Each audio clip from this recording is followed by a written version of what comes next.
La selva del mercado inmobiliario tiene una nueva criatura: casas a la venta con Ocupa dentro. Así se promocionan, así se venden más baratas y así se manipula una realidad que se ceba con los de siempre. Soy Juan Luis Sánchez. Hoy en un tema al día. Se vende casa ocupada ilegalmente.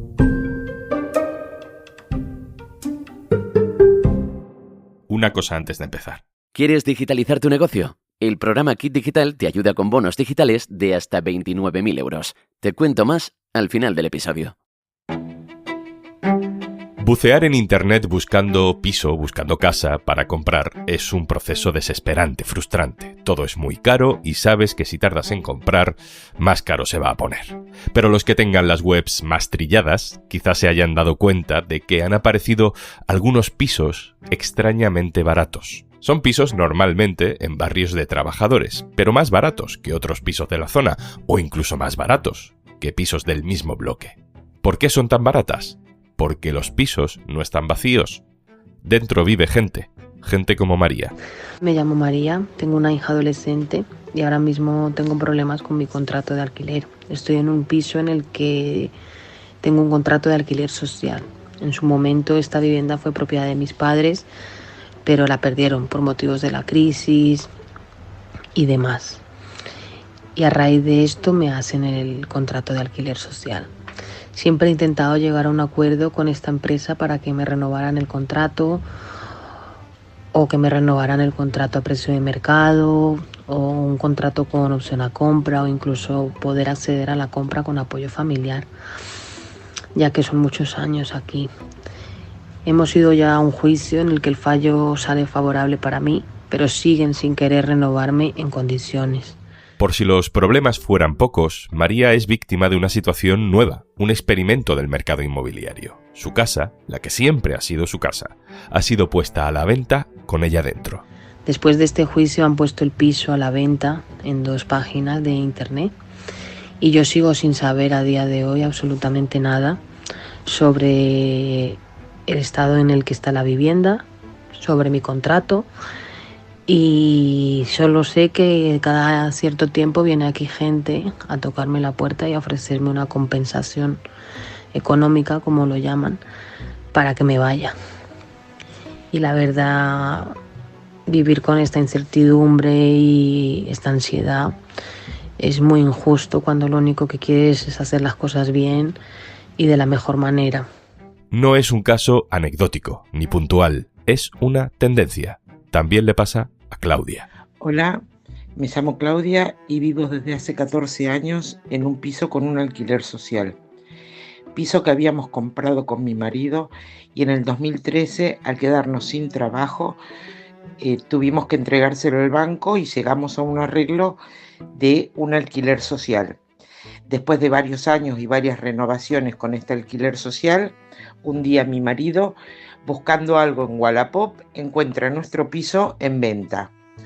Y no solo ver la foto que describe toda nuestra casa, sino que además avisa que está ocupado.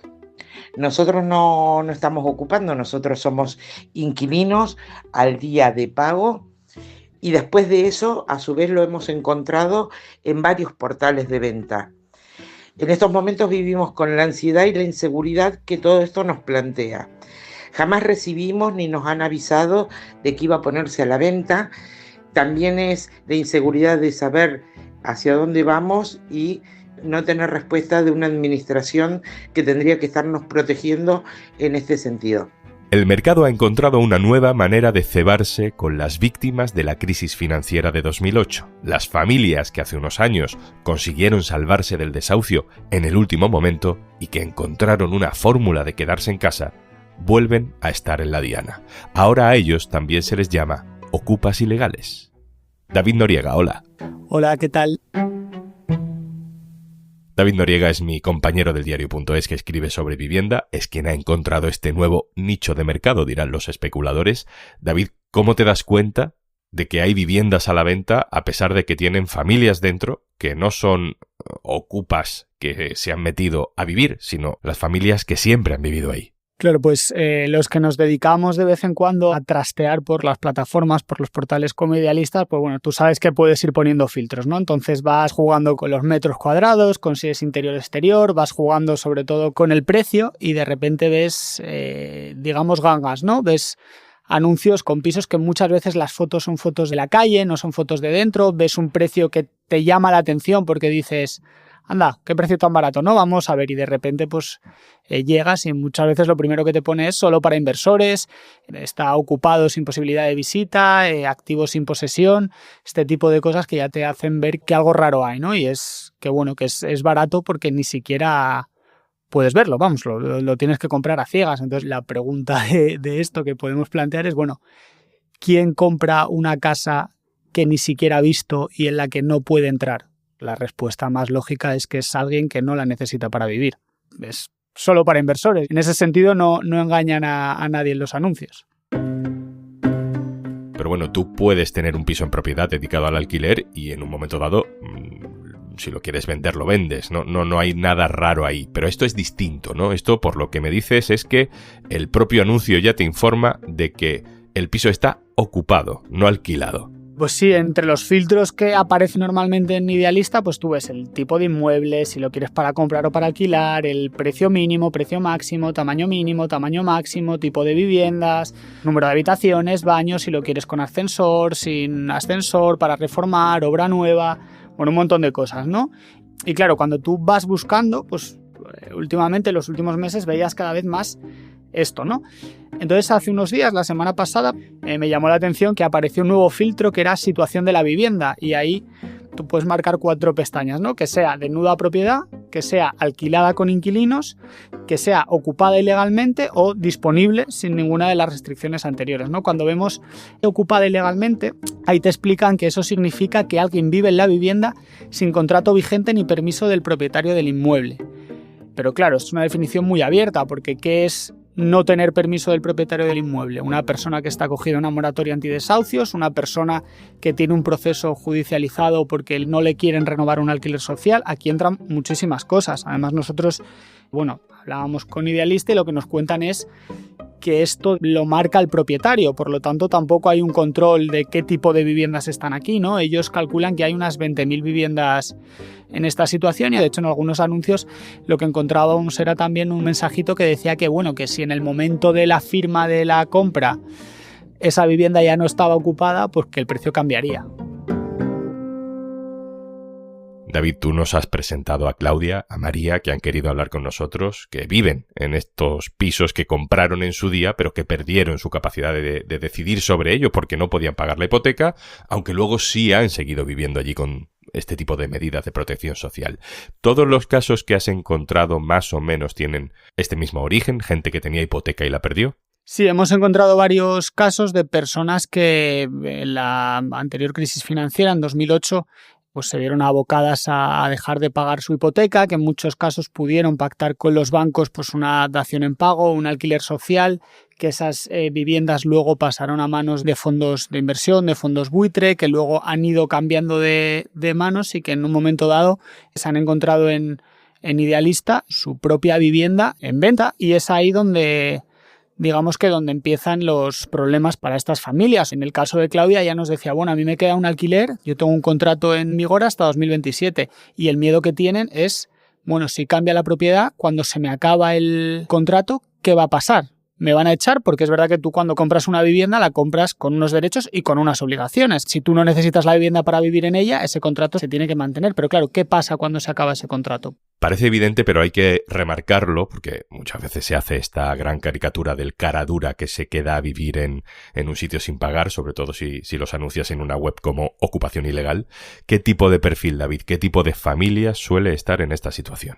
Claro, pues son personas que incluso en algunos casos han pagado una parte de esa vivienda, que luego perdieron la propiedad cuando se vieron forzadas a dejar de pagar la hipoteca y que en la mayoría de los casos siguen pagando un alquiler social o en un momento dado tuvieron que dejar de pagar y se han acogido a la moratoria antidesahucios que se activó en la época de la pandemia y que se sigue renovando, ¿no? Pero hay que tener en cuenta que para acogerse a esta moratoria incluso hay que cumplir unos requisitos y que son en muchos casos familias vulnerables, ¿no? En una situación difícil y de vulnerabilidad y que en muchos casos o en la mayoría de casos los propietarios son pues o empresas o grandes propietarios o que están en una situación en muchos casos más desahogada. Según algunas estimaciones, porque es verdad que no hay un registro oficial, en los primeros 4 años de esa moratoria se acogieron ahí unas 58.000 familias. Hay que tener en cuenta que las administraciones públicas tendrían la obligación de dar una alternativa habitacional a esas familias y en la mayoría de casos no se les está dando. David, hablemos de otros actores en este mercado emergente que estamos explicando. ¿Quién se puede arriesgar a invertir en un lío como este, ¿no? Porque acercarse a una oferta de ocupación ilegal como si fuera una oportunidad de mercado, hay que arriesgar dinero para meterse en algo así. ¿Qué perfiles se mueven en este submundo que yo no conocía? Pues normalmente los propietarios suelen ser fondos de inversión vinculados a bancos que se hicieron con la propiedad de las viviendas pues en los últimos 10, 15 años, ¿no? Y que ahora quieren darles salida a través de estas fórmulas, ¿no? Hay varios factores a tener en cuenta, que es quién puede comprar estas viviendas, ¿no? Pues en principio lo podría comprar gente que no necesita una hipoteca, porque tú sabes que para que el banco te dé una hipoteca tiene que tasar la vivienda. ¿Cómo se tasa una vivienda en la que no se puede entrar? La mayoría de casos hay que pagar a tocateja. Y además, ¿quién se va a comprar una vivienda para vivir en la que tú ya sabes que no vas a poder entrar o que al menos no vas a poder entrar de inmediato, ¿no? Esto genera situaciones muy incómodas, muy tensas, muy, muy violentas. Nos contaba María, por ejemplo, que en su caso que ella había tenido gente en la puerta de su casa pidiéndole entrar a ver la vivienda, ofreciéndole incluso dinero porque se fuera o abordándola en mitad del portal donde la pueden ver pues cualquier vecino, ¿no? David, ¿y qué pasa cuando la venta se efectúa? Hay un nuevo dueño, que ahora es el propietario de la vivienda con inquilino dentro. No sé si te has encontrado ya con alguna historia. Hace unos meses hablábamos con Manuela para otro reportaje. Manuela era una mujer un poco que encajaba también con este perfil. Había avalado a su hija durante el boom inmobiliario.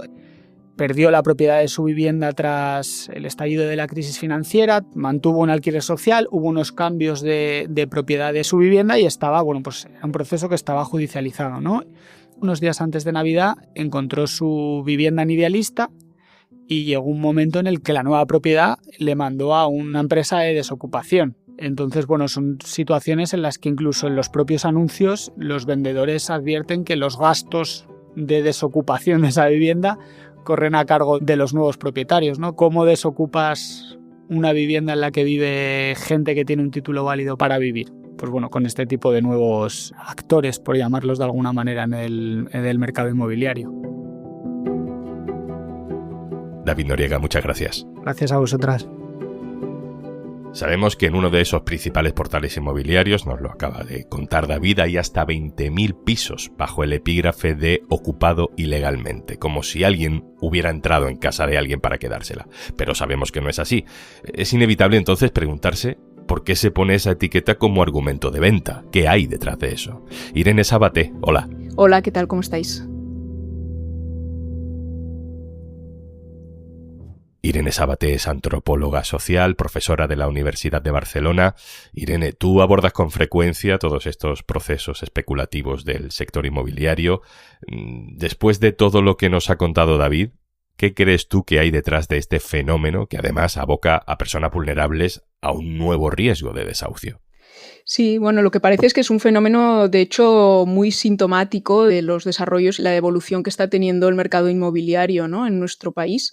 Lo que explica de alguna forma que estos anuncios estén proliferando es precisamente que existe una demanda, ¿no? Como mínimo se detecta o se anticipa que va a haber compradores, ¿no? Por tanto, esto nos habla de un tipo de compradores que para nada son, gente de a pie que va a utilizar las viviendas para vivir en ellas, sino que más bien se tratará de inversores especulativos, de grandes propietarios o grandes tenedores o fondos de inversión, ¿no? Que lo que quieren es hacer un uso especulativo de las viviendas, no darles el uso social o no cumplir con su función social, sino simplemente comprar y vender más caro. La verdad es que acabar culpabilizando, estigmatizando a familias en riesgo de pobreza por parte del mercado es algo que, bueno, ya no nos sorprende, pero no sé si al final esto cala en la sociedad, ¿no? En la percepción social que tenemos de estas situaciones dramáticas, complicadas. Sí, o sea, por un lado podemos como identificar una consecuencia a gran escala que tiene que ver con la generación de un clima de opinión, como un sentimiento compartido de alarma, ¿no? Ante la presunta proliferación de prácticas de ocupación de viviendas, ¿no? El hecho de que alguien visite los portales inmobiliarios y que tropiece a cada paso con este tipo de anuncios que resaltan el hecho de que el inmueble esté ocupado, pues da una sensación de que la cosa tiene una escala muy grande, ¿no? Cuando lo que sabemos es que la ocupación es un fenómeno residual, que incluso en algunos contextos se está viendo que va a la baja, ¿no?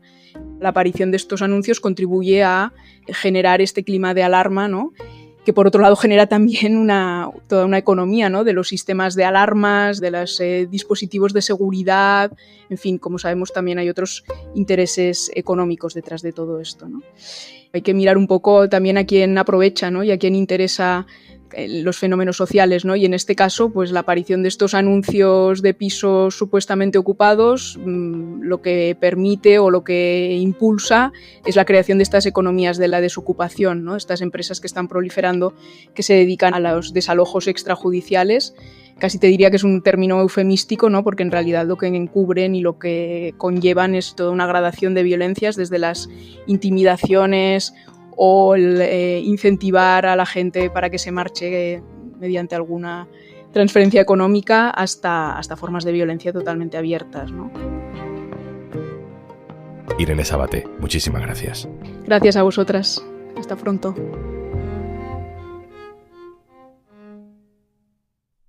Y antes de marcharnos... La ayuda de Kit Digital te permite acceder a un amplio catálogo de soluciones digitales con las que podrás mejorar la gestión de procesos, fortalecer tu presencia online, mejorar la ciberseguridad de tu negocio o incluso empezar a usar herramientas con inteligencia artificial si eres mediana empresa. Empieza hoy mismo el cambio que tu empresa necesita. Infórmate en el 900 909 001 o en acelerapyme.es. Únete al cambio digital. Kit Digital es una iniciativa del Gobierno de España, gestionada por Red.es. Colabora Cámara de Comercio de España, financiado por la Unión Europea. Next Generation EU. Plan de recuperación. Gobierno de España. Esto es Un Tema al Día, el podcast del diario.es. Si te gusta lo que hacemos, necesitamos tu apoyo. Hazte socio, hazte socia del diario.es en el diario.es/socio. El podcast lo producen Carmen Ibáñez, Marcos García Santonja e Izaskun Pérez. El montaje es de Pedro Nogales. Yo soy Juan Luis Sánchez. Mañana, otro tema.